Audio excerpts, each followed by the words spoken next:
ప్రేమగల తండ్రి, కృపగల దేవ, మహనీయుడు, ఆస్తుతులకు పాత్రుడ, సకల ఆశీర్వచనములకు నిలయమైన వాడ, సర్వ శరీరుల ప్రార్థనలను ఆలకించేవాడ, మా మనవులను అంగీకరించేవాడ, మీ సన్నిధికి వచ్చి మా హృదయపూర్వకమైన కృతజ్ఞతలు మనవులు కుమరిస్తున్నాం తండ్రి. వాస్తవంగా మాకు ఇలాంటి భాగ్యం లేదు, కానీ మీ కుమారుని ద్వారా మీరు మాకు ఇచ్చిన రక్షణకై మీకు వందనాలు చెల్లిస్తున్నాం. తద్వారా మీరు మాకు అనుగ్రహించిన కుమారత్వాన్ని బట్టి మీకు వందనాలు చెల్లిస్తున్నాం. మీ సన్నిధికి వచ్చి అబ్బా తండ్రి నాయన అని మొరపెట్టే మీ కృపాసనం ధైర్యంతో చేరుకుని మా మనవులు, మా విన్నపములు, మా అక్కరలు తెలియచేసే గొప్ప సదుపాయాన్ని మీరు దయచేసినందుకు మీకు వందనాలు చెల్లిస్తున్నాం. మరొకసారి తండ్రి, మీ సన్నిధికి మేము వచ్చి ఉన్నాం నాయన. మరొకసారి మానవ జాతిని మీరు దృష్టించమని వేడుకుంటున్నాం ప్రభువా. ప్రపంచ పరిస్థితులు ఎరిగిన దేవుడవు తండ్రి. అన్ని దేశాలు, అన్ని ఖండాలు ఎలాంటి ఆందోళనలు ఎరిగిన దేవుడవు నాయన. సమస్తము నీకు మరుగైనది లేదు. నీ చేపట్టుకుని నువ్వు ఎందుకు ఇలా చేసావని అడగటానికి మాకేం లేదు. కానీ మీరు మాకిచ్చిన ఈ భాగ్యాన్ని బట్టి మీ సన్నిధిలో మేము బతిమలాడుచున్నాం. అన్నాడు యోవేలు అన్నాడు, ఒకవేళ ఆయన చేయను ఉద్దేశించింది తప్పిస్తాడేమో, మేము కూడా నాయన ప్రభువా ఇంకా మీ చెయ్యి తీసివేయమని అడుగుతున్నాం. భారభరితమైన మీ చెయ్యిని ప్రభువా మానవ జాతి మీద నుంచి తొలగించమని వేడుకుంటున్నాం. మీ చిత్తాన్ని మేము అప్పగిస్తున్నాం ప్రభువా. మరి మీ టైం కొరకు ఎదురు చూస్తున్నాం. ఎప్పుడు తండ్రి ఈ యొక్క కరోనా నుంచి మాకు విడుదల కలుగుతుందో మాకు తెలియదు, కానీ మేమైతే మీ కొరకు ఎదురు చూసే ప్రియుడు బిడ్డలుగా చేయమని వేడుకుంటున్నాం. మా దేశం కొరకు ప్రార్థిస్తున్నాం, మా రాష్ట్రాల కొరకు ప్రార్థిస్తున్నాం తండ్రి. ఆంధ్రప్రదేశ్లో పరిస్థితులు దినదినం భయంకరంగా తయారవుతున్నాయి నాయన. ఇక్కడ తెలంగాణలో, హైదరాబాద్లో తండ్రి కేసులు విస్తరిస్తున్నాయి. మరొకసారి తండ్రి మంత్రులను, ముఖ్యమంత్రిని జ్ఞాపకం చేసుకోండి. దేశ పరిస్థితులు ప్రభా దినదినం 1500 కేసుల వరకు వెళ్తున్నారు. ఈ లాక్డౌన్ బట్టి ప్రయోజనకరమైన విషయాలు మాకు చేయమని వేడుకుంటున్నాం. భద్రత దయచేయండి. మీ ప్రియులను మీరు కాచి కాపాడండి. మాకు మీ సహాయం దయచేయండి. అనేక మంది ప్రభా ఇబ్బందుల్లో ఉన్నారు, ఆర్థిక అవసరతలో ఉన్నారు, ఆహార లేమిలో ఉన్నారు తండ్రి. మీ బిడ్డలను కరుణించండి. మీ కృప చొప్పున వారిని దీవెన దయచేయమని వేడుకుంటున్నాం. ఏ విధంగా ప్రతిదినం మీ సన్నిధిలో చేరి వాక్యము తండ్రి ధ్యానించడానికి ఇచ్చిన సమయాన్ని బట్టి మీకు వందనాలు చెల్లిస్తూ చదవబడుతున్న లేఖన భాగాల ద్వారా మాతో మాట్లాడమని, మాకు ఆదరణ దయచేయండి. ఈ యొక్క లాక్డౌన్ డేస్ లో మాకు మీ కృప అనుగ్రహించమని ప్రభువును రక్షకుడైన యేసుక్రీస్తు నామమున అడిగి వేడుకొంచున్నాం తండ్రి. ఆమేన్. వీళ్ళారా, మరి మనం ఈ వారం అంతా ఒక సిరీస్ మనం స్టార్ట్ చేసాం. అంతకుముందు వేరే సిరీస్ మనం స్టార్ట్ చేసాం. ఈ సిరీస్ అంటే మన సోమవారం నుంచి మనకున్న అంశాలు ఏంటంటే, బైబిల్ గ్రంథంలో కొంతమంది భక్తులు వారి ఫ్రీడమ్ లేకపోతే వారి స్వేచ్ఛను తప్పించుకొని కొన్నిటికి పరిమితం అయిపోయారు. ముందుగా దావీదు జీవితం నుంచి మనం చూసాం. సామ్ 142 142వ కీర్తనలో మరి దానిపైన టైటిల్ ఉంది, గుహలో ఉండి దావీదు చేసిన ప్రార్థన. ఆ గుహలో 7 వచనాలు ఉన్నాయి. ఆ యొక్క కీర్తనలో 7 వచనాల నుంచి 7 అనుభవాలు దావీదు జీవితంలో మనం చూసాం. ఆ గుహలో దావీదు ఉండటం దావీదుకు క్షేమమైంది. సౌలు అనే వైరస్ నుంచి తప్పించుకోవాలంటే దావీదు ఆ గుహకు పరిమితం కావాల్సి వచ్చింది. మరి ఆది కాండంలో ఒక భక్తుని చూసాం. యోసేపు జీవితంలో నుంచి ఆ ఫతిఫరో భార్య నుంచి తప్పించబడటానికి దేవుడే యోసేపును ఆ యొక్క ఫతిఫరో జైల్లో లాకప్ చేసినట్టుగా మనం చూస్తున్నాం. దాని ఫలితంగా బెటర్ మ్యాన్, బ్లెస్సెడ్ మ్యాన్ గా జోసెఫ్ జీవితాన్ని ధ్యానం చేశాం. మరొక వ్యక్తిని చూసాం, సంసోను. తన స్వయంకృతాపరాధం, తన జీవితంలో మరి స్త్రీని చేరటం, చివరికి సంసోను జీవితం గాజాలో ఉన్న ఒక బందీ గృహంలో సంసోను జీవితం ముగించబడటం దుఃఖకరం. కానీ చివరిలో సంసోను తిరిగి పునరుద్ధరించబడటం మనందరికీ ఎంతో ఆదరణ. Faith discipline. దేవుడు సంసోను యొక్క విశ్వాసాన్ని సరిచేశాడు, క్రమశిక్షణ చేశాడు. అతని జీవితం కూడా అనేక మందికి ఆశీర్వాదకరంగా చూశాం. తర్వాత కొత్త నిబంధనలో బాప్తిస్మిచ్చు యోహాను జీవితంలో మరి ఆ మృత సముద్రం దగ్గర హేరోదు చెరసాల్లో ఆయన పడిన ఆ వేదన, మరి దాదాపుగా 1 year పైన ఎంతో తీవ్రమైన మానసిక బాధను అనుభవించాడు. కానీ తన జీవితాన్ని దేవుని చిత్తాన్ని తలవంచినట్లుగా మనం చూస్తున్నాం.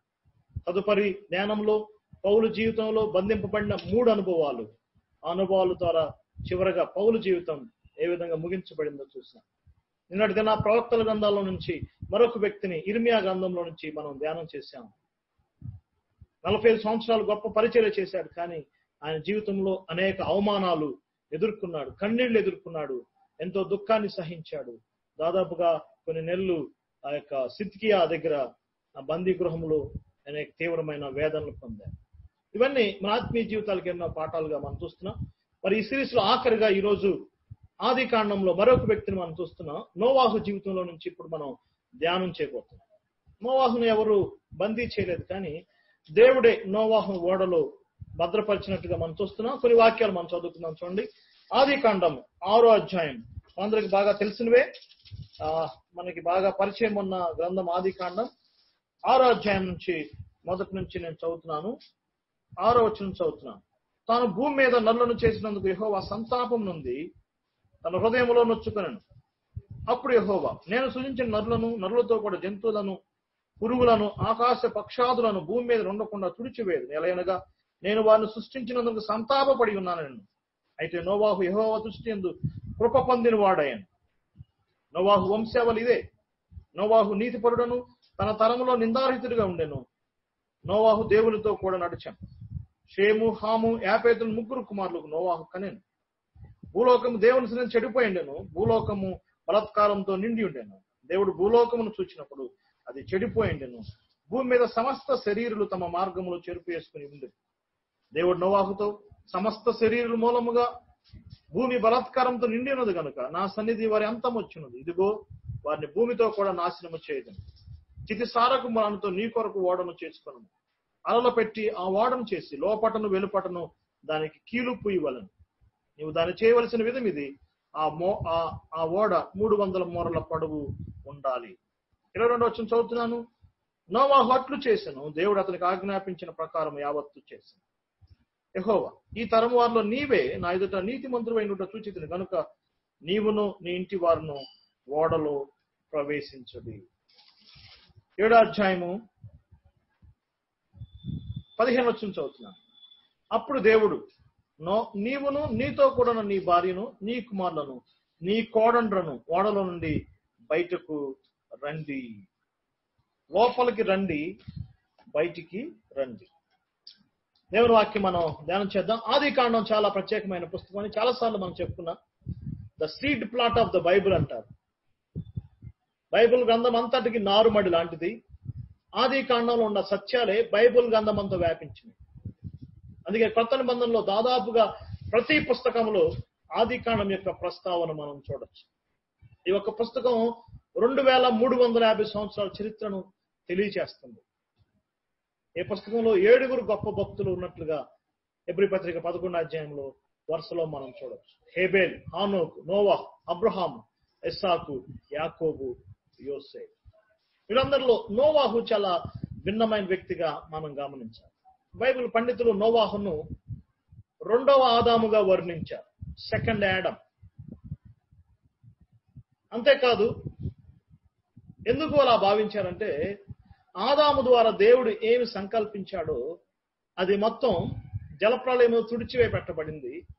మరలా దేవుడు నోవాహు ద్వారా కొత్త ప్రోగ్రామ్ స్టార్ట్ చేశాడు కాబట్టి సెకండ్ యాడమ్ గా మనం చూడొచ్చు. అంతవరకే కాదు, నోవాహు గురించి దాదాపుగా 100 కంటే ఎక్కువ సార్లు ఆయన పేరు మెన్షన్ చేయబడింది. ప్రవక్తల గ్రంథాల్లో, సువార్తల్లో, పత్రికల్లో నోవాహు గురించి మనం ధ్యానం చేయవచ్చు. నోవాహు జీవితాన్ని భక్తులు రకరకాలుగా ధ్యానం చేస్తూ వచ్చారు. పేట్రియార్క్, ఒక భక్తుడిగా ధ్యానం చేయవచ్చు. హెబ్రీ పత్రిక 11వ అధ్యాయంలో మనం క్లియర్ గా చూడొచ్చు. భయభక్తులు గలవాడు అనే మాట ఎక్స్క్లూజివ్ గా నోవాహు గురించి వాడబడింది. గాడ్లీ మ్యాన్, ఒక పేట్రియార్క్, ఒక గొప్ప భక్తుడిగా మనం చూడొచ్చు. ఒక ప్రీచర్, ఒక సువార్థికుడిగా చూడొచ్చు. 2వ పేతురు పత్రికలో ప్రకటించాడనే మాట ప్రీచర్ గా మనం ధ్యానం చేయొచ్చు. అంతేకాదు, నోవాహు ఒక ప్రాజెక్ట్ మేనేజర్ గా కూడా మనం ధ్యానం చేయొచ్చు. ఆ గొప్ప ఓడ నిర్మాణంలో ఆయన యొక్క ప్రయాస ఎంతో శ్రేష్టమైంది. నోవాహును ఒక ప్రీస్ట్ గా మనం ధ్యానం చేయొచ్చు. మరి బలిపీఠం కట్టాడు. ఫస్ట్ మ్యాన్, బైబిల్ గ్రంథంలో ఫస్ట్ గా బలిపీఠం కట్టిన వ్యక్తిగా మనకు నోవాహు కనపడతాడు. హేబేలు కూడా బలు అర్పించాడు, కానీ బలిపీఠం గురించి అక్కడ ప్రస్తావించబడలేదు. నోవాహు గురించి మనం చూడొచ్చు. అంతేకాదు నోవాహుతో దేవుడు కావినెంట్ వాగ్దానం చేశాడు. బైబిల్లో చాలా వాగ్దానాలు ఉన్నాయి. అందులో మొట్టమొదటి వాగ్దానం నోవాహు వాగ్దానం. నోవాహు ఆదాము నుంచి 10వ తరం వాడు, 10th జనరేషన్. 10 అంటే బైబిల్లో దానికి ఒక స్పెషాలిటీ ఉంది. నోవాహు నుంచి అబ్రహాముకి 10 జనరేషన్స్ తేడా ఉంది. చాలా ఈజీగా మనం గుర్తుపెట్టుకోవచ్చు. నోవాహు, అబ్రహాము, మోషే, దావీదు, యేసు ప్రభువారు, వీరందరూ వాగ్దానాలు మనం చూడొచ్చు. నోవాహుతో వాగ్దానం చేశాడు, దాన్ని నోవాయిక్ కావనెంట్ అంటారు. తర్వాత అబ్రహాంతో వాగ్దానం చేశాడు, దాన్ని అబ్రామిక్ కావనెంట్ అంటారు. మోషేతో నిబంధన చేశాడు, దాన్ని మొజాయిక్ కావనెంట్ అంటారు. దావీదుతో నిబంధన చేశాడు, దాన్ని మెస్సియానిక్ కావనెంట్ అంటారు. ఇక నేరుగా యేసు ప్రభువారు కొత్త నిబంధనలో ఆయన న్యూ కావనెంట్ చేశాడు. ఆదాము నుంచి నోవాహుకి 1500 సంవత్సరాల తేడా ఉంది దాదాపుగా. నోవాహు నుంచి అబ్రహాముకి 500 సంవత్సరాలు అండి. జస్ట్ ఊరికే అట్లా మీ మైండ్ లో పెట్టాలని చెప్తున్నాను. నోవాహు టు అబ్రహాం 500 years. అబ్రహాం నుంచి మోషేకి 500 సంవత్సరాలు. మోషే నుంచి దావీదుకి 500 సంవత్సరాలు. దావీదు నుంచి యేసుప్రభువు వారికి 1000 సంవత్సరాలు. ఈ మధ్యన ఇంకొక ఆయన నాడు ఇర్మియా అని చెప్పుకున్నాం. దావీదు నుంచి ఇర్మియాకు దాదాపుగా 510 సంవత్సరాలు. వీళ్ళందరితో దేవుడు స్పెసిఫిక్ గా ఒక్కొక్క వాగ్దానం చేశాడు. దేవుడు ఒక కొత్త ప్రోగ్రాం నోవాహు ఇంటి వారితో దేవుడు స్టార్ట్ చేసినట్టు మనం చూస్తున్నాం. నోవాహుకు కుమారులు, కోడళ్ళు మొత్తం కలిసి 8 మంది. ఈ 8 మందితో దేవుడు ఒక కొత్త ప్రోగ్రాం స్టార్ట్ చేశాడు. ఆదికాండం 9వ అధ్యాయం నుంచి న్యూ ప్రోగ్రాం మనం చూస్తున్నాం. బైబిల్లో 8 అంటే న్యూనెస్ కి సాదృశ్యం. నోవాహు కుమారులు, కోడళ్ళు నోవాహు మాటిన్నాడు. కానీ దానికి భిన్నంగా లోతు కూతురులు, అల్లుళ్ళు మాత్రం లోతు మాట వినలేదు. అందుకే మనం నోవాహును ఒక పేట్రియార్క్ భక్తుడిగా మనం చూస్తున్నాం. చూద్దాం మరి 6వ అధ్యాయంలో ఒక గొప్ప అంశం జరిగింది. అది చాలా మరి ఆదికాండం చదివే వారికి కొన్ని ప్రశ్నలు ఉంటాయండి. చెట్టు ఎందుకు పెట్టాడు, కొండ ఎందుకు తినాలి అని చాలా ఎన్నో ఉంటాయి. కయ్యను భార్య ఎవరు అని ఒక ప్రశ్న వేస్తారు. అవన్నీ పెద్ద ఇంపార్టెంట్ ప్రశ్న కాదు. అదే కదా 6వ అధ్యాయంలో కూడా నరుల కుమార్తెలు, దేవుని కుమారులు అనేది ఒక పెద్ద డిబేట్ చేశారు. అవి అన్ని పెద్ద మనకు ఉపయోగపడేవి కాదు. కానీ ఒకటి మాత్రం వాస్తవం, 4వ అధ్యాయంలో కయ్యను సంతానం అన్గాడ్లీ సీడ్. 5వ అధ్యాయంలో దేవుని సంతానం, షేతు నుంచి దేవుని సంతానం వచ్చినట్టు చూస్తున్నాం. వారు వివాహం చేసుకోవటం, వారు మరి దేవునికి అది బాధ కలిగించటం, మంచిది అని పలికిన దేవుడే చెడ్డది అని పలకటం మనం 6వ అధ్యాయంలో చూస్తాం. అప్పుడు దేవుడు నొచ్చుకున్నట్టుగా రాయబడింది, సమస్త మానవాన్ని తుడిచేద్దాం అనుకున్నాడు. Mopping operation. అందులో నోవాహు కూడా ఉన్నాడు. నోవాహే మినహాయింపు కాదు. సమస్త మానవాల్ని, పక్షుల్ని, పశువుల్ని మొత్తాన్ని తుడిచేద్దాం అనుకున్నాడు. అయితే మనం గమనించాల్సిన విషయం ఏంటంటే, దయచేసి అందరూ ఈ యొక్క వాక్యాన్ని మీరు చూడండి. 6వ అధ్యాయము 8వ వచనం చదువుతున్నాం. అయితే నోవహు యెహోవా దృష్టి యందు కృప పొందెను. అయితే నోవహు. బైబిల్ ఎప్పుడైనా అయితే, అయినను, గాని అనే మాటలు వచ్చినాయి అంటే ఏదో జరిగినట్టు అర్థం అన్నమాట. న్యూ టెస్టిమెంట్ లో మనం చాలా దీనికి ఎగ్జాంపుల్స్ చూడవచ్చు. దాని ముందు వచనాల్లో సమస్తం మీద తీర్పు ప్రకటించబడింది. సమస్త మానవాళి మీద దేవుడు తీర్పును ప్రకటించాడు. అయితే దీనికి ప్యారలల్ ఎఫెసీ పత్రిక 2వ అధ్యాయం మనం చదివితే, మనమందరము శరీరం యొక్క మనసు యొక్క కోరికలు నెరవేర్చుకొనచ్చు దైవోగ్రతకు పాత్రులం. ద సేమ్, అదే మీనింగ్. దైవోగ్రతకు పాత్రులం. వాళ్ళేమో ఫ్లడ్కి పాత్రులు, వరదకి, జల ప్రళయానికి వారు పాత్రులు అయితే మనం ఫైర్కి బాధ్యులం. మనం అగ్నికి వరకు నిలవ చేయబడ్డామని రాయబడింది. ఆ 2వ అధ్యాయం రాయబడింది, ఆయనను దేవుడు కరుణా సంపన్నుడై ఉన్నాడు. అయితే అనే పదమే అక్కడ వాడదు. ఆయనను కరుణా సంపన్నుడైనాడు రాసి కింద ఉంటుంది, మీరు కృపచేతనే రక్షించబడ్డారు. ఇదే జరిగింది నోవాహు జీవితంలో. ఫస్ట్ టైం కృప అనే పదం ఇక్కడే ఉపయోగించబడింది. ఫస్ట్ టైం కృప అనే పదం బైబిల్లో ఇక్కడే ఉపయోగించబడింది. ఇది చాలా విస్తృతమైన పదం. దీన్ని మనం అర్థం చేసుకోలేం, కానీ దాన్ని మనం అనుభవించగలం. డిఎల్ మూడీ గారు తన జీవితంలో ఒకసారి కృప గురించి బాగా తెలుసుకోవాలని చెప్పి దానికి సంబంధించిన అనేక పుస్తకాలు తెచ్చుకొని రాత్రంతా చదివాడంటండి. కృప అంటే ఏంటో తెలుసుకోవాలని రాత్రంతా చదివి ఉదయకాలంన ఆయనకు ఆ కృప గురించి అర్థమయ్యి ఏం చేయాలో అర్థం కాక ఆ యొక్క స్ట్రీట్ లో పరిగెత్తి అందరినీ కౌగులించుకుని, బ్రదర్ నీకు కృప అంటే ఏంటో తెలుసా అని అనేక మందిని అడిగాడు. అవును, మనం కృపకు పాత్రులమయ్యా. మనం కూడా తుడిచివేయబడడానికి సిద్ధంగా ఉండవలసిన కారణం, కానీ ఆయన మనల్ని కృప చేత రక్షించాడు. అందుకే ఇమీడియట్ మనం చూస్తున్నాం, కృప పొందిన వాడే. నెక్స్ట్ మాట మనం చూస్తున్నాం, నీతిపరుడు అనే మాట మనం చూస్తున్నాం. ఇక్కడ ఒక అంశాన్ని మనం గమనించాలి. కృప ముందు వచ్చిందా, నీతిమంతుడు ముందు వచ్చాడంటే ఆన్సర్ ఏంటంటే కృప పొందాడు కాబట్టి నీతిమంతుడయ్యాడు. చాలా మంది ఎలాంటి భావంలో ఉన్నారంటే నీతిగా జీవిస్తే కృప పొందుకుంటారు అనుకుంటున్నారు. చాలా మంది అదే భావంలో ఉన్నారు. నీతి క్రియలు చేస్తేనే దేవుడు కృపిస్తా అనుకున్నాం, కానీ దేవుని వాక్యం దానికి భిన్నమైంది.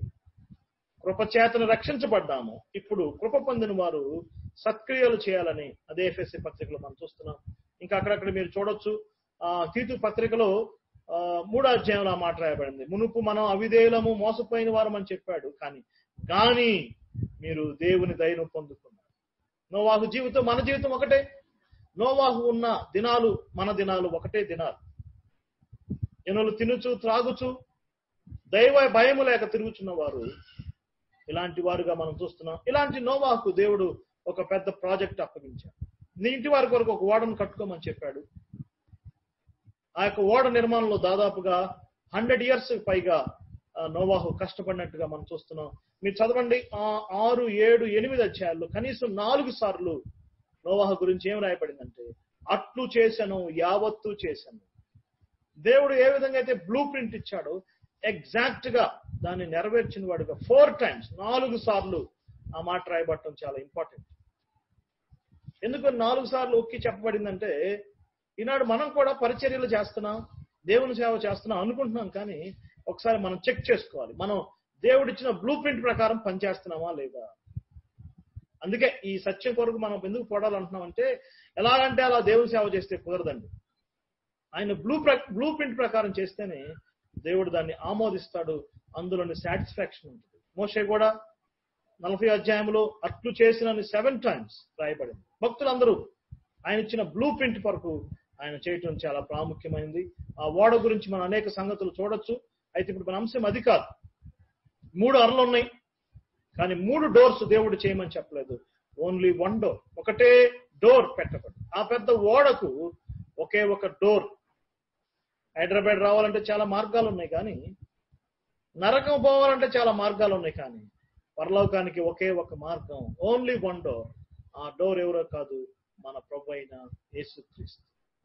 దానికి కీలు పూయాలి, వాటర్ ప్రూఫ్ గా కీలు పెట్టబడింది.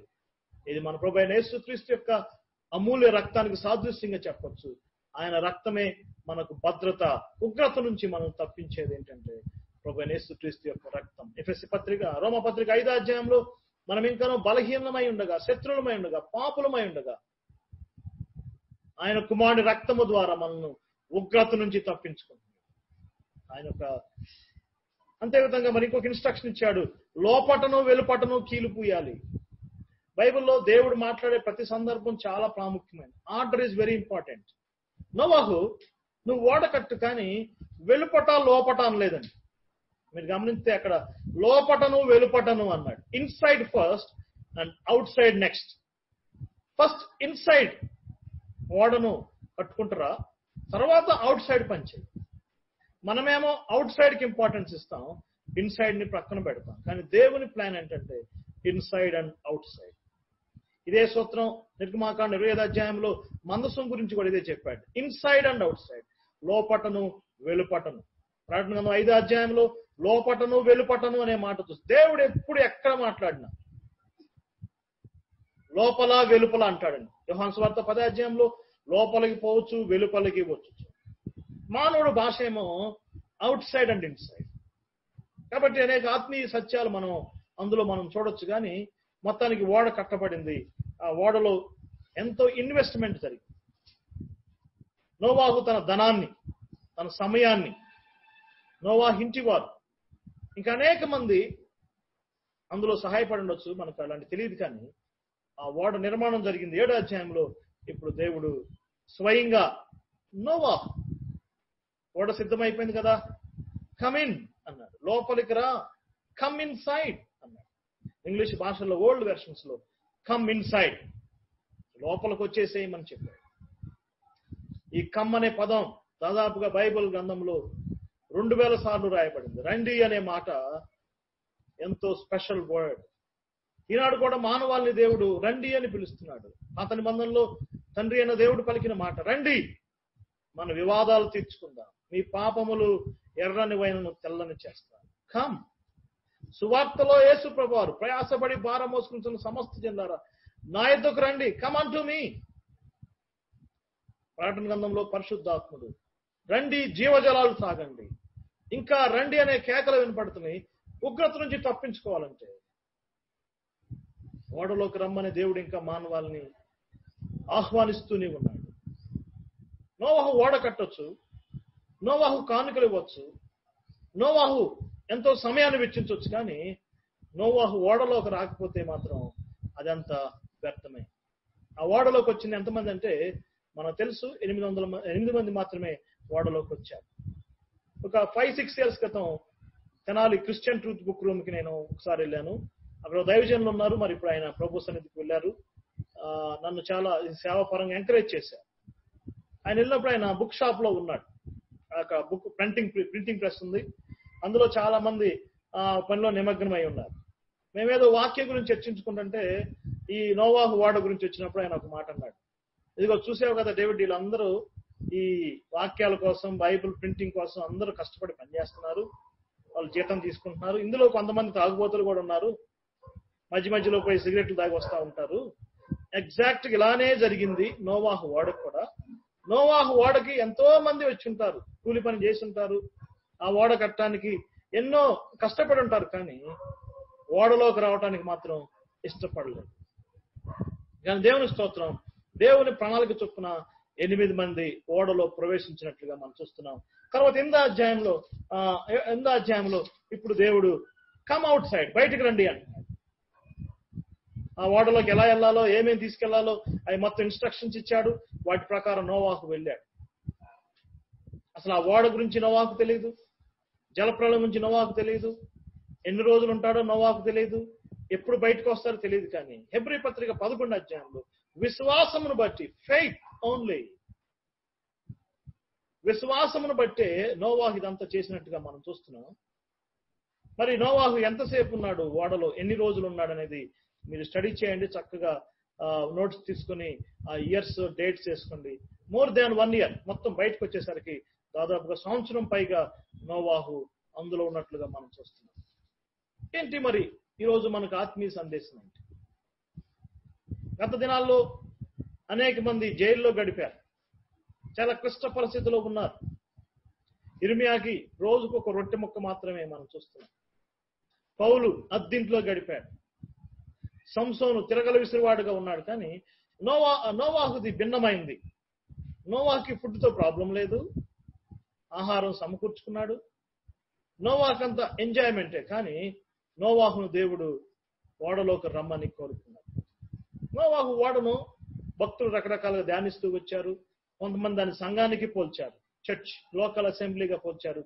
ఆ యొక్క తలుపేసే పని దేవునిది, తలుపేసే పని నోవాహుది కాదు. తలుపేసేవాడు, తీసేవాడు దేవుడే. ఈనాడు సంఘంలోకి ఆహ్వానించేవాడు దేవుడే. ఆయనే దాని అథారిటీ, ఆయనే దాని సావరిన్. ఎవరు రావాలో డిసైడ్ చేసేది ఆయన. కానీ నోవాహు పని ఏంటంటే లోపలన్న పర్యవేక్షణ చేసుకోవటం, కిటికీ తెరవటం నోవాహు పనిగా మనం చూడొచ్చు. సంఘ పోలికగా చెప్పారు. ఇంకొంతమంది నోవాహును క్రీస్తు ప్రభుతో పోల్చారు. రక్షణ ఆ యొక్క క్రీస్తే ఆ యొక్క ఓడని చెప్పారు. ఈరోజు మనం ఈ రెండు చూడలేదు, కానీ దేవుడు ఈనాడు మనకు కూడా ఇలాంటి ఆహ్వానాలే పలుకుతున్నాడు.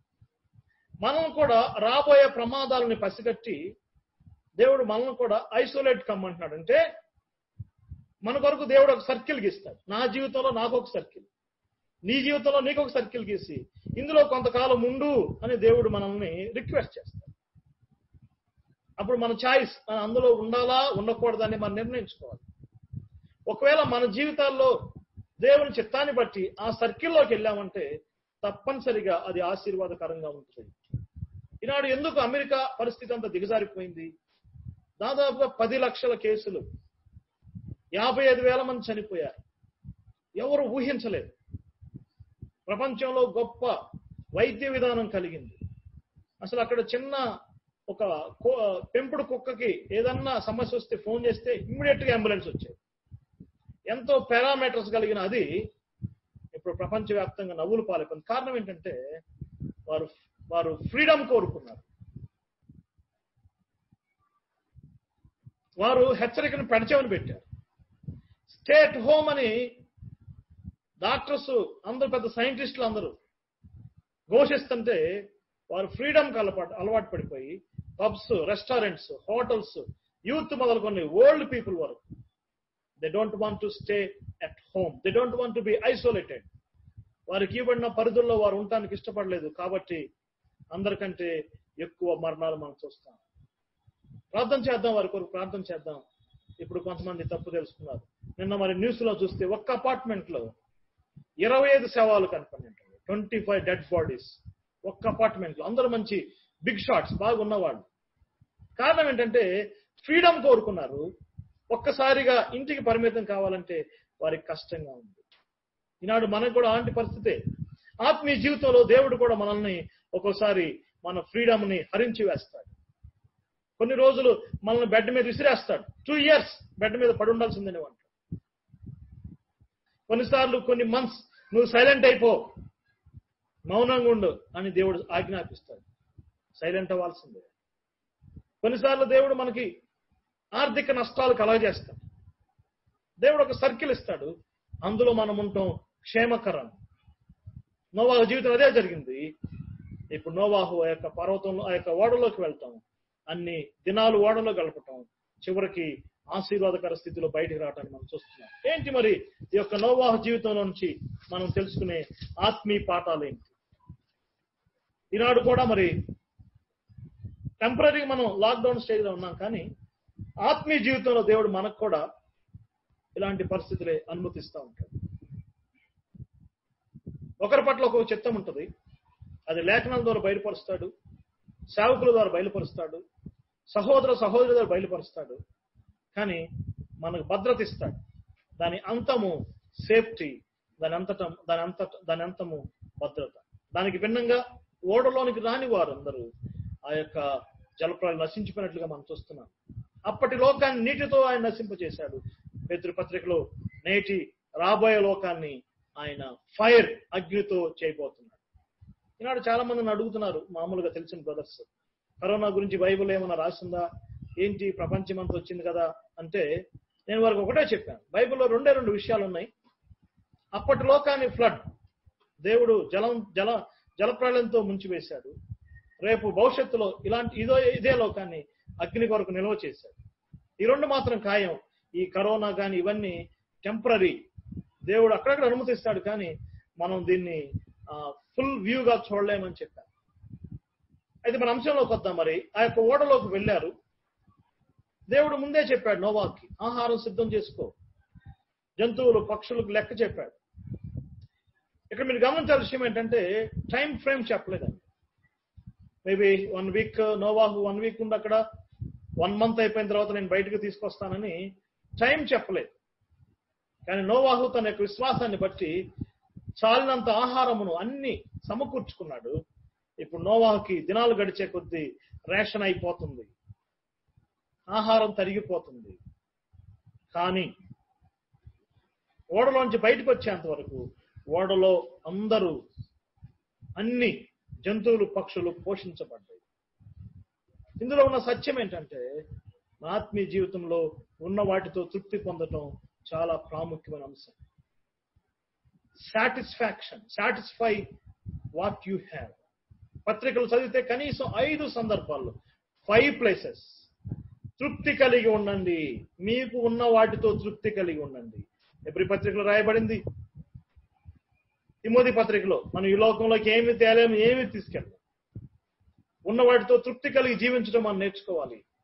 దేవుడు ఆ పాఠం నేర్పించడానికే మనకి లాక్డౌన్ ఎక్స్పీరియన్స్ ఇచ్చారు. ఎప్పుడన్నా మామూలుగా మా నాన్నగారు ఫోన్ చేసినప్పుడు మా పిల్లల్ని అడుగుతాడు, ఏం కూర వండారా అని అడుగుతాడు. చికెన్ మటన్ తెచ్చుకోబాకండి. నాకు అదే చెప్తాడు, మా అన్నయ్యకి అదే చెప్తాడు, మా చెల్లికి అదే చెప్తాడు. ఇంకొంచెం ముందుకెళ్ళి ఊరికే నవ్వుతా, ఏం కూర వండారు ఒకసారి ఫోన్లో చూపించి అంటాడు. అంటే ఉద్దేశం ఏంటి? భవిష్యత్తులో సమస్య రాబోతుంది. దాన్ని గుర్తెరిగి పొదుపుగా ఉండాలి. విశ్వాస జీవితం ఏంటంటే లగ్జరియస్ లైఫ్ కాదు, కానీ ఉన్న వాటితో తృప్తి పొందడం మనం నేర్చుకోవాలి. ఆత్మీయ జీవితంలో ఇది పాఠంగా మనం అర్థం చేసుకోవాలి. చిన్నప్పుడు మా నాన్నగారు అంటా ఉండేవాడు, వీళ్ళకి పచ్చడి పెడతా ఉండు మేరీ అప్పుడప్పుడు అనేవాడు మా అమ్మతో. ఎందుకంటే భవిష్యత్తులో అలాంటి పరిస్థితులు వస్తాయేమో అన్నట్టు. Dear brothers and sisters, we cannot expect the future. భవిష్యత్తును మనం ఊహించలేం. త్వరలో ఈ లాక్డౌన్ పోవాలని కోరుకుంటున్నాం, కానీ ఎక్స్పెక్ట్ చేయలేం. కానీ మనం ఉన్న వాటితో తృప్తి పొందుతున్నాం. ఇప్పుడు ఆ రేషన్ ని, ఆ ఓడలో ఉన్న రేషన్ నోవాహు చాలా చక్కగా సిస్టమేటిక్ గా జంతువులకి, పక్షులకి, ఇంటి వారికి ఎలాంటి ఇబ్బంది లేకుండా సమకూర్చుకున్నాడు. సమకూర్చుకోవటమే కాకుండా సంతృప్తికరంగా జీవించాడు. ఆత్మీయ జీవితంలో ఈ పాఠాన్ని నేర్చుకోవాలి. వచనం చదువుతాను, ఎందుకైనా మంచిది. అపోస్తలుడైన పౌలు తిమోతికి రాసిన మొదటి పత్రిక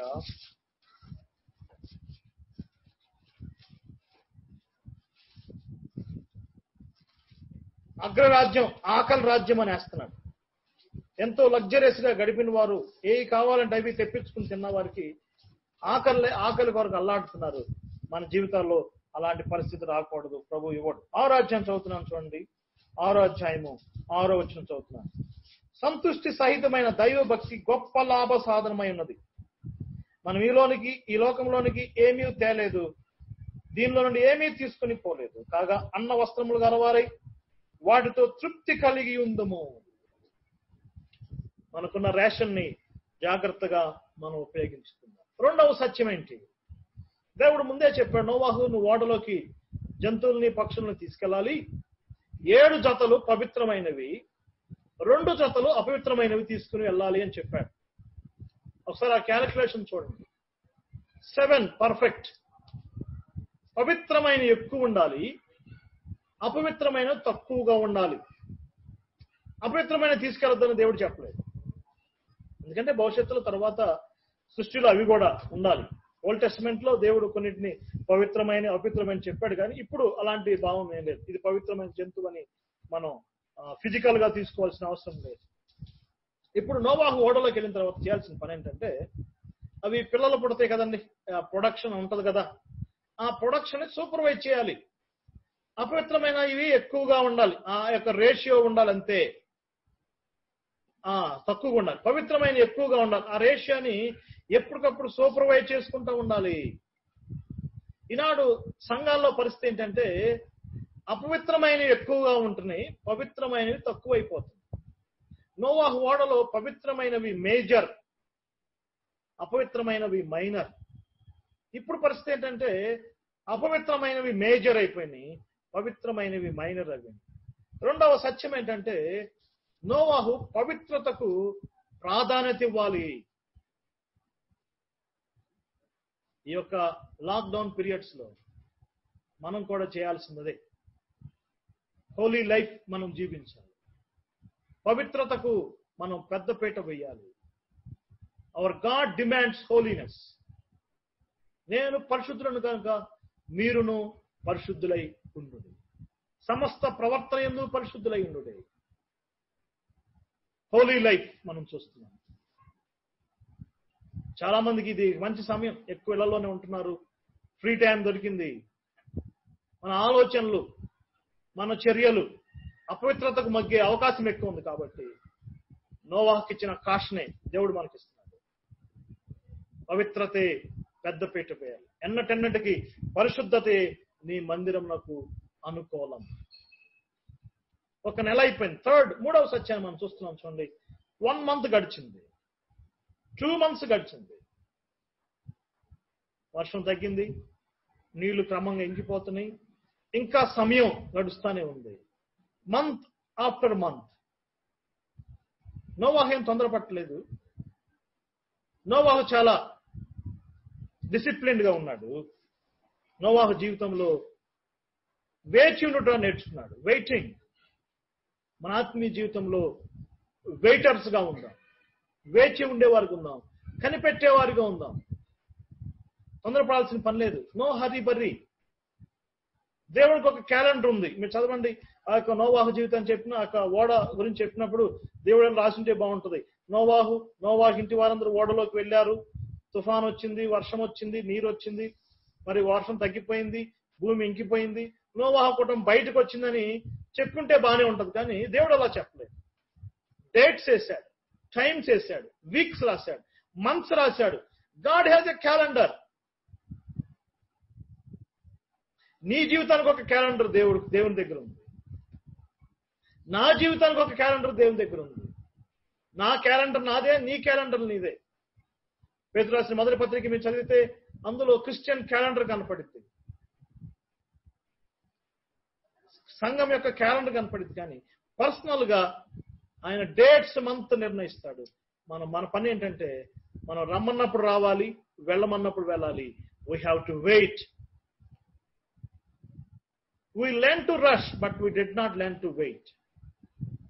ట్రాఫిక్ దగ్గర కూడా వెయిట్ చేయలేం, ఒక లైన్ లో వెయిట్ చేయలేం.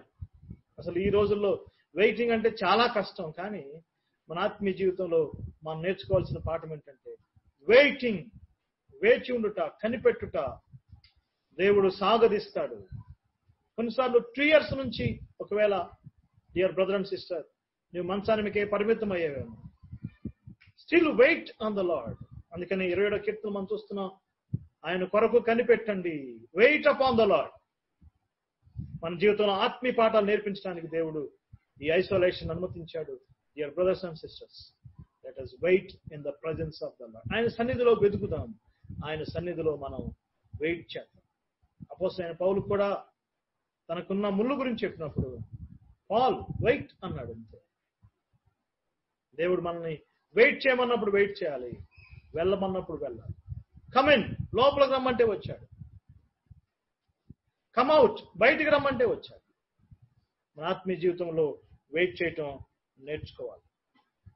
4వ సత్యం ఏంటో మనం గమనిస్తున్నాం. చూడండి ఒకసారి ఆ యొక్క ఓడలో మరి 7వ అధ్యాయం మీరు చదివితే ఆ ఓడను దేవుడు తీసుకెళ్లి ఒక పెద్ద పర్వతం మీద ఆపాడు. దాని పేరు అరారాతు పర్వతం. ఆ పేరు రాయకుండా మనకి కొంచెం కన్ఫ్యూజన్ అయ్యేది. ఈనాడు చాలా మంది నోవాహు జలప్రళయం ఓడను కట్టుకథగా భావిస్తున్నారు. అదంతా కట్టుకథ అని అంటున్నారు. కానీ యేసు ప్రభువారు లూకా సువార్తలో, మత్తయి సువార్తలో నోవాహు గురించి ప్రస్తావించటం, జలప్రళయం గురించి ప్రస్తావించటం అది చారిత్రాత్మక సత్యం. యేసు ప్రభువే నేరుగా ప్రస్తావించాడు కాబట్టి అది వాస్తవం. అది ఏ పర్వతం మీద ఆగబడిందో చెప్పబడింది. అరారాతు పర్వతం, మౌంట్ అరారాత్. ఇది టర్కీ దేశంలో ఉంది. ఇప్పుడు కూడా ఆ పర్వతం మనకు కనపడింది. అక్కడ ఒక తెగవారు ఉంటారు. జి రాజారావు గారి దైవజనులు దీని గురించి స్పష్టంగా తెలియజేశాడు. ఆ తెగవారిని నోవాహు తెగ అంటారు. నోవాహు తెగ. ఇప్పటికి కూడా నోవాహు తెగ అక్కడ ఉంది. ఒక పర్వతం మీదకి ఆ యొక్క ఓడ వెళ్ళినట్టుగా మనం చూస్తున్నాం. ఫస్ట్ భూమి మీద కట్టబడింది, జలప్రళయం వచ్చింది, దినదినం నీటి ప్రవాహానికి అది ఎత్తైన అనుభవంకి వెళ్ళింది, హయ్యర్ ప్లేస్కి వెళ్ళింది. తర్వాత క్రమక్రమంగా మరలా అక్కడే ఆ యొక్క పర్వతం మీద ఆగిపోయినట్టు మనం చూస్తున్నాం. దేవుడు దాన్ని పర్వతం మీద ఆపాడు. మన ఆత్మీయ జీవితంలో హయ్యర్ ఎక్స్పీరియన్సెస్, ఎత్తైన అనుభవాలు, దేవునికి దగ్గరయ్యే అనుభవాలు ఈ యొక్క ఐసోలేషన్ లోనే, ఏకాంతంలోనే, ఈ పరిస్థితిలోనే మనం దేవునికి దగ్గరవుతాం. కొరింథీ పత్రిక 2వ పత్రిక 12వ అధ్యాయం అనుకుంటా, అపోస్తలుడైన పౌలు ఆయన జీవితంలో కూడా ఒక ఎత్తైన అనుభవానికి వెళ్ళాడు. 3వ ఆకాశానికి వెళ్ళాడు. వచ్చింపశక్తిని కానీ మూలుగులు విన్నానన్నాడు. కానీ వెంటనే అన్నాడు తనకున్న ముళ్ళు అనుభవాన్ని గురించి రాశాడు. నాకు ఈ ముళ్ళు లేకపోతే నేను అట్లాంటి హయ్యర్ ఎక్స్పీరియన్స్కి వెళ్ళేవాడిని కాదు అన్నట్టుగా చెప్పాడు. ఒక సేవకుడు అపోస్తలుడైన పౌలు జీవితం మీద బోధిస్తే ఈ వాక్యం విన్న సంఘంలో ఒక సహోదరుడు అన్నాడంట, నేను కూడా పౌలు లాంటి హయ్యర్ ఎక్స్పీరియన్సెస్కి వెళ్ళాలంటే ఏం చేయాలండి అన్నాడంట. నేను కూడా పౌలులాగా అలాంటి పై స్థానానికి వెళ్ళాలనుకుంటే ఏం చేయాలని అంటే అప్పుడు అన్నాడంట, నాకు ఒక ముళ్ళు పెట్టమని ప్రార్థన చేయమన్నాడంట. నాకు ముళ్ళు పెట్టమని ప్రార్థన చేయమన్నాడు. అబ్బో నాకు ఆ ముళ్ళు వద్దు అన్నాడు అంటాను. ముళ్ళు లేకుండా, ఆ యొక్క అనుభవం లేకుండా మనం హయ్యర్ స్థానానికి వెళ్ళలేం బ్రదర్స్. ఈ ఐసోలేషన్ దేవుడు మనకు అనుగ్రహించాడు. ఇందులో మనం హయ్యర్ ఎక్స్పీరియన్సెస్ పొందుకోవాలని దేవుని సన్నిధిలో కనిపెడుతున్నాడు. 5వ సత్యం ఏంటి? ఓడలో మరి అనేకమైన పక్షులు ఉన్నాయి. వర్షం ఆగిపోయింది. నోవాకి ఒక అవకాశం ఉంది, కిటికీ తీసే అవకాశం ఉంది. ఈనాడు చాలా మంది వాస్తు నమ్మే వాళ్ళు ఏమంటారంటే, నోవాకు ఓడ కట్టాడు కదా, దానికి కూడా దేవుడు కొలతలు చెప్పాడు కదా, వాస్తు చెప్పాడు కదా. అలానే ఏలియా కూడా గంధకం తీశాడు, దానికి కూడా లెక్కలు ఉన్నాయి కదా, వాస్తు అనేది ఉంటుందని చెప్పేసి రకరకాలుగా చెప్తున్నారు. అసలు వాస్తుకి బైబిల్కి ఎలాంటి సంబంధం లేదు. ఈనాడు చాలా మంది వాస్తులకు భయపడుతున్నారు కానీ వాక్యానికి భయపడలేదు. ఆ కిటికీ కొలతలు అవన్నీ చూపిస్తున్నారు. ఇవన్నీ అక్కర్లేదు. దేవుడు ఒక స్ట్రక్చర్ ఇచ్చాడు. ఆ కిటికీ తీసి చూసే అవకాశం ఉంది. నోవాహు ఎప్పటికప్పుడు టైం చెక్ చేసుకుంటాడు. ఫస్ట్ టైం కాకి విడిచిపెట్టాడు, అది తిరిగి రాలేదు. ఇందులో నోవాహు చాలా తెలివిగానే చేశాడు. అవివేకంగా నోవాహు ఏం చేయలేదని. ఒకవేళ తడిగా ఉంటే శవాలు ఇంకా అలానే శవాలుగానే ఉంటాయి, ఎండిపోయి ఉంటే అవి భూమిలో కలిసిపోతాయని కాబట్టి ముందు ఎక్స్పెక్ట్ చేసి కాకిని వదిలేడు. మనకు తెలిసిందే కదండి, కాకి వెనక్కి తిరిగి రాలేదు. మంచి జ్ఞానం కలిగి ఉన్నాడు. తర్వాత మళ్ళీ తాళి అనే పదం మనం చూస్తున్నాం. మరి కొంతకాలం తాళి అనే మాట ఓల్డ్ వెర్షన్. నోవాకి టైం మేనేజ్మెంట్ బాగా తెలుసు. సమయాన్ని ఎలా సద్వినియోగం చేసుకోవాలో నోవాకు తెలుసు. నెక్స్ట్ టైం మళ్ళీ పౌరాన్ని వదిలాడు, మరలా తిరిగి వచ్చింది, మళ్ళీ వదిలాడు. Time sense. ఈరోజు మనకి చాలా సమయం ఇవ్వబడింది, మనందరం గృహాలకే పరిమితం అయిపోయాం. ఈ టైం ఏం చేద్దాం? 2 మాటలు ఉన్న ఎఫెసీ పత్రిక 5:15 సమయమును సద్వినియోగం చేసుకోండి. కొలసీ పత్రిక 4:5 సమయాన్ని సద్వినియోగం చేసుకోండి. Let us have time management. దేవుడు మనకిచ్చిన సమయాన్ని ఎలా ఉపయోగించాలో జ్ఞానం కలిగి, ఆ మాట నేను చదువుతాను. మనం కూడా నోవాహు కలిగిన జ్ఞానమే మనం కూడా కలిగి ఉండాలని హెచ్చరిక చేయబడుతున్నాం. చూద్దాం, చూడండి ఒకసారి. ఎఫెసీ పత్రిక మనకు తెలిసిన వాక్యాలే. 5వ అధ్యాయం 15 దినమును చెడ్డవి గనుక సమయమును పోనీయక సద్వినియోగం చేసుకున్నది. అజ్ఞానుల వలె కాక జ్ఞానుల వలె నడుచుకునేటట్లు జాగ్రత్తగా చూసుకుని. Time and wisdom. అలానే కొలసీ పత్రిక 4వ అధ్యాయము 5వ వచనం చదువుతున్నాను. సమయమును పోనీయక సద్వినియోగం చేసుకుంటూ సంఘమునకు వెలుపట్టు వారి ఎడల జ్ఞానము కలిగి. చూసారా, టైం అండ్ విజ్డమ్. నోవాకి 2 ఉన్నాయి. టైం మేనేజ్మెంట్ తెలుసు ఆయనకి. ఎప్పుడు కాకిని పంపాలో, ఎన్ని రోజుల తర్వాత పావురాన్ని పంపాలో ఆ జ్ఞానం కలిగిన వాడు. మనం కూడా ఈ జ్ఞానం కలిగి ఉందాం. దేవుడు మనకు సమయం ఇచ్చాడు, ఇంకా పొడిగించొచ్చా మనకు తెలియదు. ప్రాంతాలను బట్టి సడలింపు ఉంటుందేమో కానీ జ్ఞానం విషయంలో, అలానే సమయం విషయంలో మనం జ్ఞానం కలిగి ఉందాం. ఇదివన్నాళ్ళ వరకు మనకు సమయం లేదు అంటున్నాం. ఇప్పుడు ఏమో సమయం వచ్చింది కానీ మనకి జ్ఞానం లేకుండా పోయింది. ప్రభుని అడుగుదాం, ఈ యొక్క సమయాన్ని జ్ఞానయుక్తంగా ప్రభు కొరకు ఉపయోగించుకోవడానికి ప్రభు మనకి సహాయం చేస్తారు. 5వ సత్యం ఏంటి? ఇది చాలా ప్రాముఖ్యమైన అంశం. 6వ సత్యాన్ని మనం చూస్తున్నాం. కాకిని వదిలాడు, తర్వాత పావురాన్ని వదిలినట్టు మనం చూస్తున్నాం. బైబిల్ గ్రంథంలో ఈ యొక్క ఇన్సిడెంట్ కి చాలా ప్రాధాన్యత ఉందని బైబిల్ పండితులు అంటున్నారు. టైపాలజీ అంటారు, పోలికలు. మొట్టమొదటి నల్లని కాకిని వదిలిపెట్టాడు, తర్వాత పావురాన్ని వదిలిపెట్టాడు.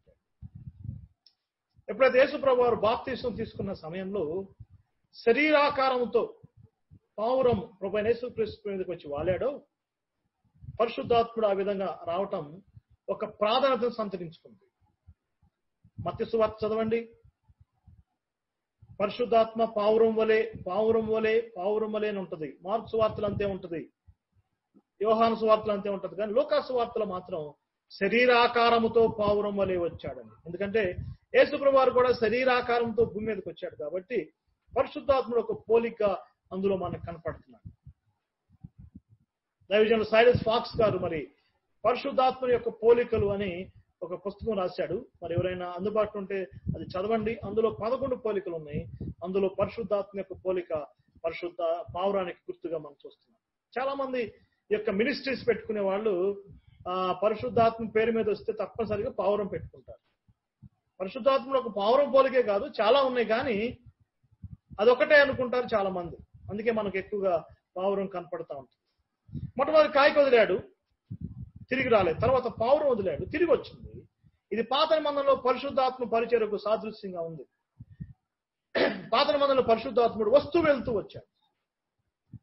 ఒక స్పెసిఫిక్ పని కొరకు ఒక ప్రత్యేకమైన వ్యక్తి మీదకి వచ్చాడు, పని చేసుకున్నాడు, మళ్ళీ వెళ్ళిపోయాడు. Come and go ministry, come and go ministry. వస్తున్నాడు వెళ్తున్నాడు, వస్తున్నాడు వెళ్తున్నాడు. ఇక సువార్తలో పరిశుద్ధాత్ముడు పని ఏంటి అంటే, రెండవ సందర్భంలో పావురం విడిచిపెట్టినప్పుడు పావురం వెళ్ళి ఒక ఒలీవ కొమ్మ మీద రాలి దాన్ని తుంచిపెట్టినట్టుగా మనం చూస్తున్నాం. ఒక న్యూ లైఫ్ చూపించింది, నోవాకి ఒక సిగ్నల్ ఇచ్చింది. ఇది సువార్తల్లో పరిశుద్ధాత్ముడు యేసు ప్రభులో ఉండి ఆయన చేసిన పరిచర్యకు సాదృశ్యంగా. ఇక మూడవదిగా మనం చూస్తున్నాం, మూడవసారి పావురం విడిచిపెట్టినప్పుడు పావురం తిరిగి రాలేదండి, అది భూమి మీదకి వెళ్ళింది. ఇక అది అలానే ఉండిపోయినట్టుగా మనం చూస్తున్నాం. ఈ థర్డ్ ఫేజ్ లో పరిశుద్ధాత్ముడు ఈ 2000 సంవత్సరాలుగా భూమి మీద ఉండి పరిచర్య చేస్తున్నాడు. ఓల్డ్ టెస్టిమెంట్ లాగా కమ్ అండ్ గో మినిస్ట్రీ కాదు, వస్తూ వెళ్తున్నవాడు కాదు, కానీ ఆయన మీతోనూ మీలోనూ ఉంటాడు.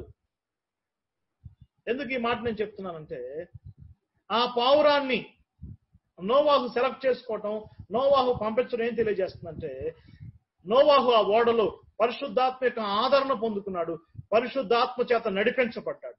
He was led by the Spirit and he was comforted by the spirit.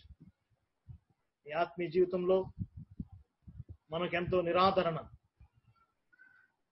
కొంతమందికి ఆర్థిక సమస్యలు వచ్చేసింది, కొంతమందికి నష్టాలు కూరుకుపోతున్నారు, ఎంతో ఇన్వెస్ట్ చేశారు, ఎన్నో పెయిన్స్ గుండా మరి ఈ దినాల్లో వెళ్తున్నారు. కానీ డియర్ బ్రదర్స్ అండ్ సిస్టర్స్, యేసుప్రభు వారు వెళ్ళిపోతూ చెప్పాడు, వేరొక ఆదరణకర్తను పంపిస్తున్నాను, ఆయన మీతోనూ మీలోనూ ఉంటాడు.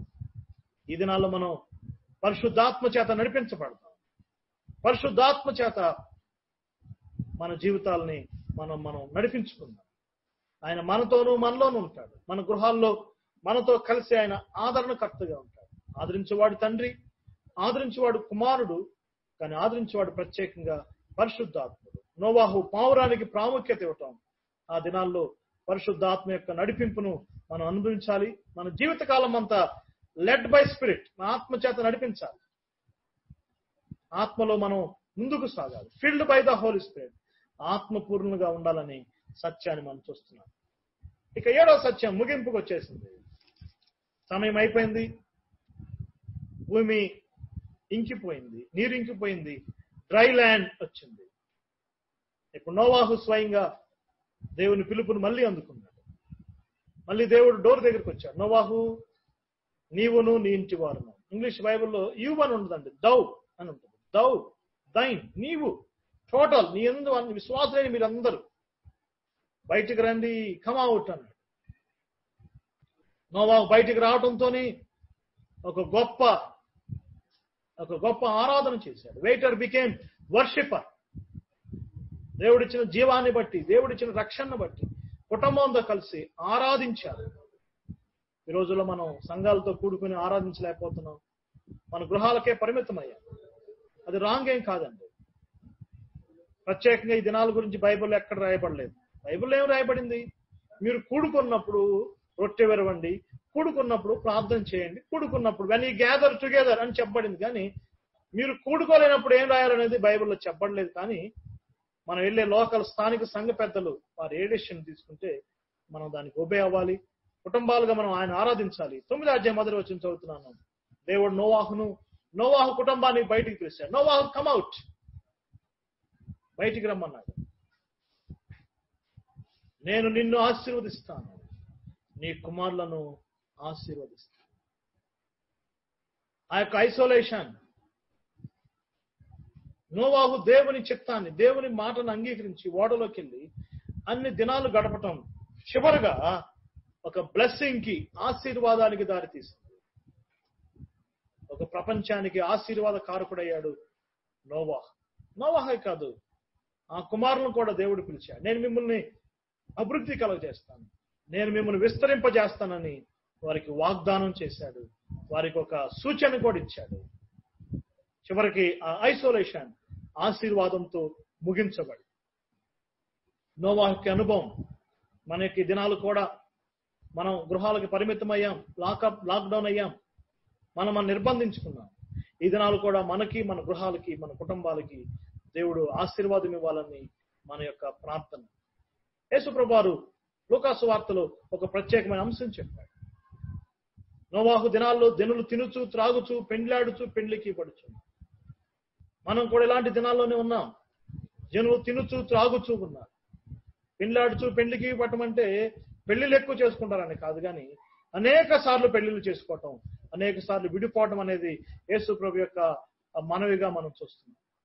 ఆ దినాల్లో ఆ ఉగ్రత నుంచి తప్పించడానికి దేవుడు నోవాహును ఓడలోకి రమ్మన్నట్టుగా రేపు ప్రపంచమంతటి మీదకి రాబోయే ఉగ్రత నుంచి సార్వత్రిక సంఘాన్ని తప్పించడానికి ప్రకటన గ్రంథం 4వ అధ్యాయంలో కమప్, రండి పైకి రండి అని పిలుస్తారు.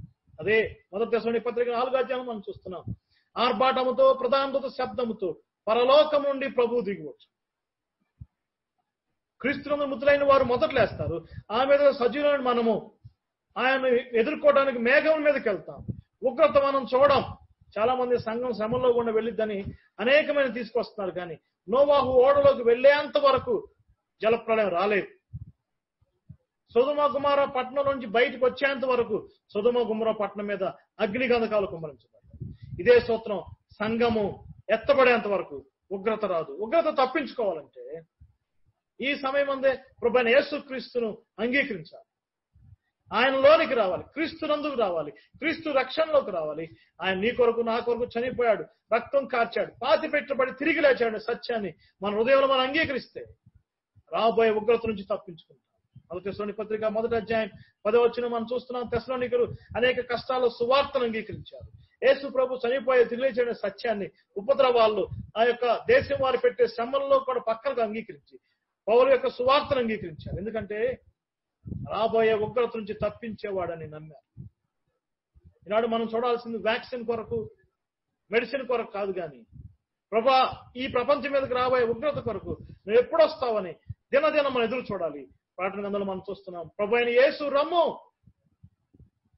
అదే స్పిరిట్ తో మొదటి శతాబ్దపు క్రైస్తవులకు ఉన్న అదే హృదయ స్పందనతో ఈనాడు మనం కూడా అదే మాట పలకాలి. Even so come Lord. ప్రభు అయిన యేసు రమ్ము అంటే ఆయన దానికి ప్రతిస్పందిస్తున్నాడు. Yes, behold I come quickly. ఇదిగో నేను త్వరగా వచ్చుచున్నాను.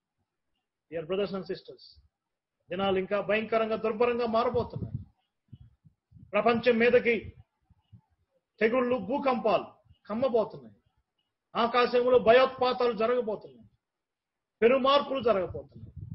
ఆర్థికంగా అనేక మార్పులు, దేశాల మధ్య కూటములు విడిపోబోతున్నాయి, యుద్ధాలు కమ్ముకోబోతున్నాయి. దేవుని రాకడకు సిద్ధపడబడుతుంది. అయితే ఈలోపు ఆయనందు విశ్వాసం ఉంచిన వారు ఎత్తబడతారు. ఇది మన నిరీక్షణ, ఇది శుభప్రదమైన నిరీక్షణ. మనం చేయాల్సిన పని ఏంటి? స్వస్థ బుద్ధితోనూ నీతితోనూ భక్తితోనూ ఎదురు చూచొచ్చు మన ప్రభువైన ప్రత్యక్షత కొరకు అపేక్షించు ఈ లోకంలో మనం జీవించాలి. దేవుడి వాక్యాన్ని దీవించును గాక. మరి